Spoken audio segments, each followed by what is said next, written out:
This episode is brought to you by LifeLock. It's Cybersecurity Awareness Month, and LifeLock has tips to protect your identity. Use strong passwords, set up multi-factor authentication, report phishing, and update the software on your devices. And for comprehensive identity protection, let LifeLock alert you to suspicious uses of your personal information. LifeLock also fixes identity theft, guaranteed or your money back. Stay smart, safe, and protected with a 30-day free trial at lifelock.com/podcast. Terms apply. Welcome to People Tech, the podcast of the HCM Technology Report. I'm Mark Pfeffer.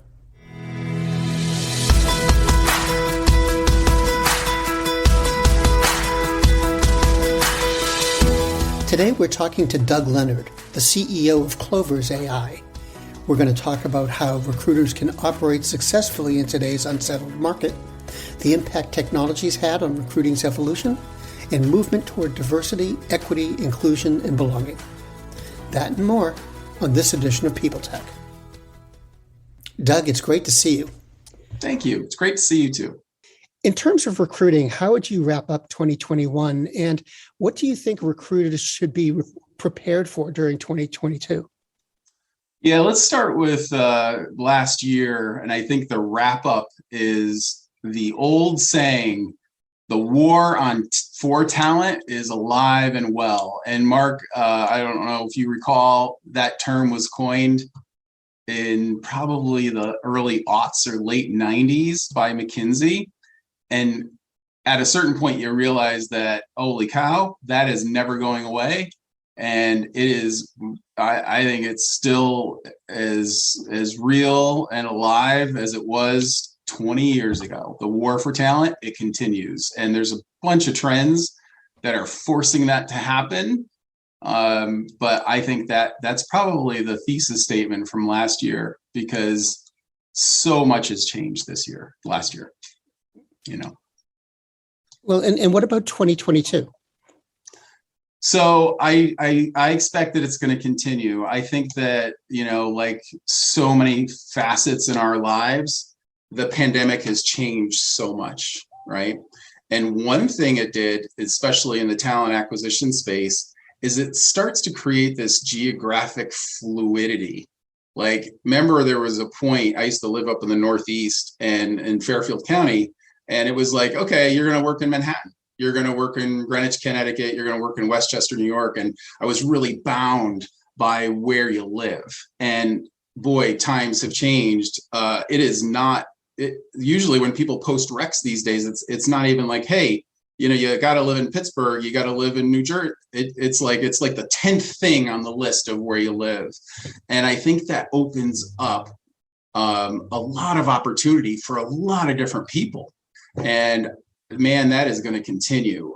Even when you look at some companies, you know, they used to say, well, you have to come into the office. Maybe, you know, 2 years ago, maybe it was 3-4 times a week. Now it is hybrid, and that hybrid is not going away. People, because people want it. People are demanding that, like, look, I don't need to go and commute into Manhattan every day and take a train for 2 hours a day. If I don't have to. And that just does so much for the labor pool. It does so much for businesses, because now all of a sudden you get talent from anywhere in the world. And, you know, you use Zoom just like we're doing today. I think it just changes things. We're going to continue to see that. The other thing is that Great Resignation is real, and people have choices. And I think technology is allowing all of these choices to be available to people, no matter where they live, and it's going to continue. And they want to have a job with purpose. And if they don't feel they have a job with purpose, they're going to go online, and they're going to have access to jobs recs all over the world, and they're going to pick exactly what they want. So that Great Resignation is going to stick, and it's going to be here this coming year, as it was last year, and it's going to have a big impact on talent acquisition, for sure. Let me drill down a little bit into 2021. Remote recruiting became ubiquitous pretty much during the year. Sure did. Is it here to stay?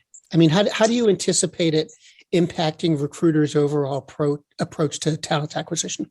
Yeah, so I do think it's here to stay. And I can give you the actual data that will show that most companies are using video conferencing tools for most parts of their business. That includes talent acquisition. There's a lot of hope that this pandemic is eventually going to end. And I think that even if it does end, which hopefully it does in 2022, even if it does end, companies are still saying, hey, we're going to continue to do remote interview, some part of the process, right? It's such a great tool for the early part of the interview, right? And I'm so reluctant. I don't use the word screen because no one wants to be screened. But having that initial dialogue on video, that will continue, I think, for as long as we have video conferencing tools and people use it, and it's, it'll continue to be ubiquitous. And I'm not the only one, right, that says this. If you look at Microsoft Teams, you look at Zoom, you look at Cisco's WebEx, you look at Google Meets, all of their CEOs, all of their executives are putting tons of money, tons of assets and resources into developing these tools. And, they don't do this haphazardly. They're putting money into the tools that help us be more productive. That is going to continue, no question. Another thing that became a thing during 2021 was internal mobility. More companies are incorporating that into their recruiting efforts. Will that continue? And what should recruiters be thinking about?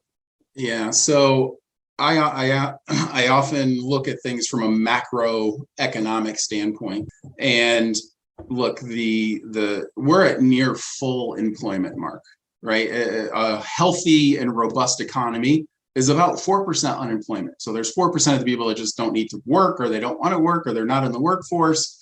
But when that labor pool gets restricted to that level, 4%, I think they get a lot more choices, and companies have to bend to help them. So what that means is, as you interview somebody, you're not just interviewing them for the job that's there today. You have to have a game plan and a pathway for people that includes internal mobility. And it started to crop up with, I believe it was millennials, where you hire them and they say, okay, when am I going to be the CEO? When am I going to be the VP? And we kind of chuckled at that. And we're like, oh, come on, you got to put your time in. But today it's not like that. I think because the labor pool is so constricted, you really do have to think about, what does the pathway look like for 5 years, and give people an idea of what they can do. And boy, you better put that into practice with actual plans, formal strategies around internal mobility. Internal mobility is so critical. And I look at my own little company. We have 50 employees based we have South America, and we have in the United States. And I charge my team with, like, okay, great, we hired them as this particular role. What does the next 3 years look like? And you know what? The people love that, right? And I love it, because I want to keep the great talent that I have. And it's economical too, right? Does it make more sense for me to make sure I'm putting the right people in the right jobs and growing people? Or do I incur the cost of hiring someone off the street? Internal mobility makes sense in so many ways, and it's going to continue to be a really important part. And I had a great conversation with the leader of talent acquisition at IBM a couple of months ago, and she was talking to me about it. It's like, look, we were really good at recruiting. We did a great job of recruiting. We did a terrible job of mapping out what internal mobility looked like over the years, even though there was tons of opportunities at IBM. And that was something they wanted to focus on. And IBM is not alone. This is everybody, right? And it's always driven by the candidate, by the employee. They're like, look, I don't want to do the same thing for 5 years. I want to be able to grow my talents and do the things that I want to do with passion and vigor. And it's great to continue to develop. Let me shift gears a bit. Just talk about diversity. It became a more pressing concern in the last 12 months. Candidates are paying more attention to it. And the talk has evolved from diversity to diversity, equity, inclusion, and belonging. Can you talk about how DEIB fits into today's recruiting process? Sure. And again, I look at it again from an economic standpoint first, because that's kind of my roots. The cost of not doing a true diversity, equity, inclusion, and belonging program, the costs of doing it wrong are staggering. Okay, so there's the economic part that I think companies are starting to recognize. I think that the recognition was sparked by all the social justice things that happened in the last 2 years.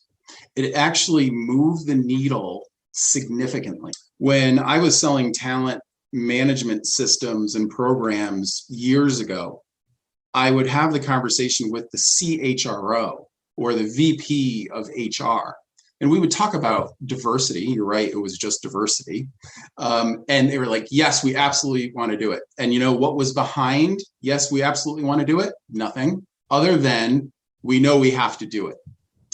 After all the social unrest, and social unrest was a great thing because, I mean, it was a terrible thing that actually happened. But the good thing about it was it held a mirror up to the executives, and it held a mirror up to us collectively and said, you know, we have to do way better from a social standpoint.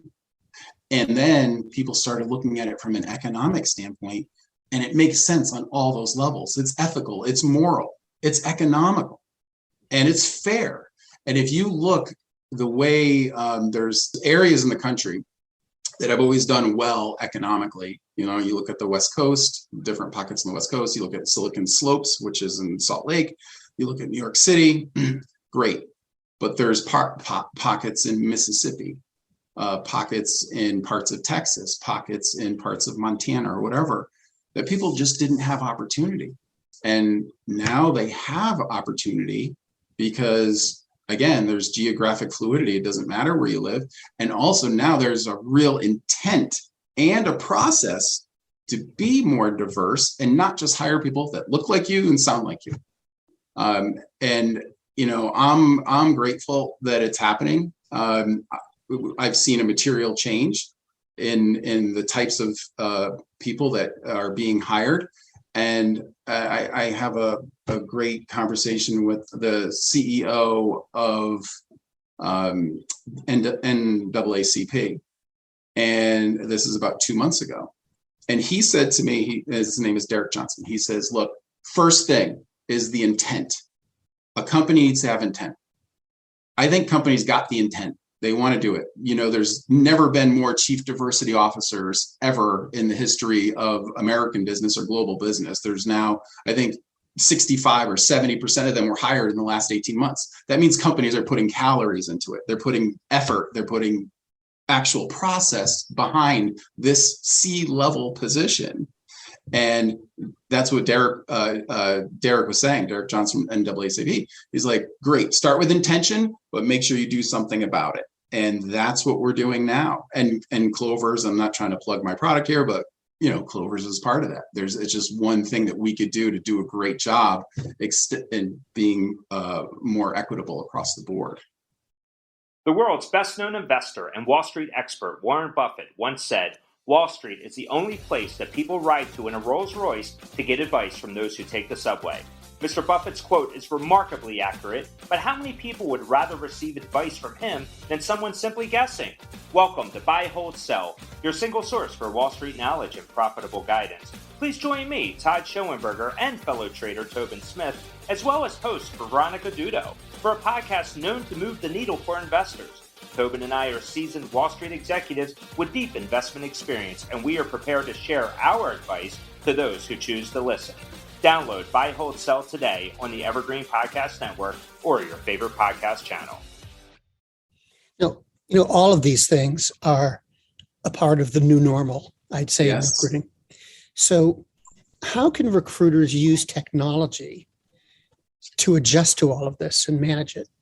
Yeah, I I love that question. And again, it's so funny. Like a lot of these my answers are foundational in economics. The VCs, the VC community, they're also very grounded in economics, right? If you look at the amount of investment in talent acquisition, in talent management from the VCs over the last 5 years, let's say 4 years ago, it was $2 billion in venture funding, $3 billion the next year, and you keep it kind of inches up in the billions, low billions, 2 billion. Do you know what it was in 2021? The investment in basically human capital or talent management and recruiting, the investment was 15 billion. Okay.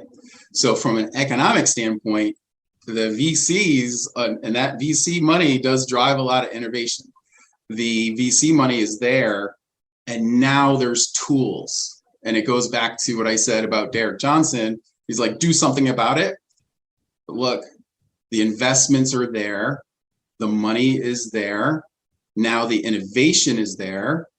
And now you have to be exposed to it. So I think a long way to answer your question. I'm sorry about that. But when you look at a talent acquisition or a recruiter, they have to look at the tools that are out there, and they have to adopt their processes in order to utilize them. And I think that's going to happen. And there's magic things that they always had to do. The biggest thing for talent acquisition, one of the biggest things, is time to hire. Do you think technology can improve time to hire?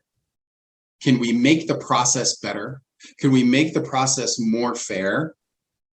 Can you make the process more consistent? The answer is yes. So there has to be a willingness, there has to be an intent to get better, to use the technology, and then to implement processes that actually leverage those technologies. And I think that's it. And in the past, I think recruiters were really, they had a process. They're going to stick to their process. I remember talking to a recruiter years ago, and they were like, Doug, it takes me 5 different major steps for me to hire somebody. Within these 5 steps, it's 23 clicks per candidate. And there's the process, and here's the emails, and here's how we ask the questions. And it was like so detailed, right? All of that needs to be disrupted. The disruption needs to be like, all right, look at all your steps. What can we improve? How can we improve it? And what technology is out there to do it? And the good news is the money is there, the innovation is there, new companies are here, and it's all there at the fingertips. And now it's time to deploy, and it's time to get better. And man, it will still improve. It'll improve DEI and B, but it'll also improve quality of hire. It'll improve time to hire. I mean, they're going to continue to look at those things, right? And those things are super important. And speed, right? And I think that's where technology has historically always given a big advantage, is in speed, quality, speed. Can we do it better than you did last year? And I think that those things are going to happen. And the other thing that's going to happen, this is, I guess, anecdotal in a way. Look, we don't have face-to-face meetings as much anymore. It's virtual, oftentimes. But there's tools, too, to improve engagement. If you look at the tools that were deployed over the years, it almost dehumanized the process, because you're talking to bots and you're talking with technology and everything is automated. Candidates don't love that, right? Candidates want to be able to find a career that is purposeful. And you can't do that when you're talking to a bot, right? I don't serve bots. Bots need to serve us. So that's another thing that needs to be looked at from a recruiter standpoint. It's like, look, don't dehumanize the process by making it like an ATM transaction. These are humans that are going through an interview process. I think those are the big things that are going to change, and we have to keep an eye on. Doug, thank you. It's really great to talk to you about this. It's my pleasure.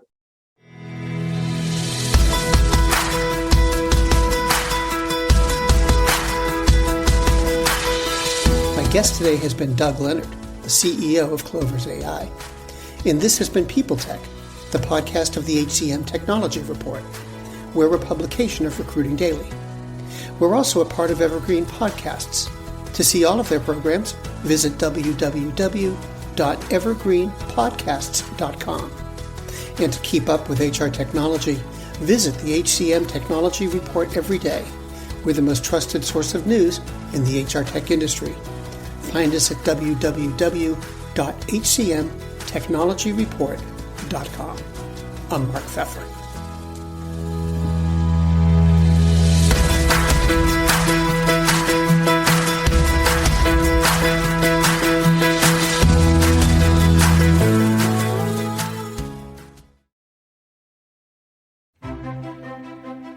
Faith in the news media has been challenged, making it even harder to get stories told.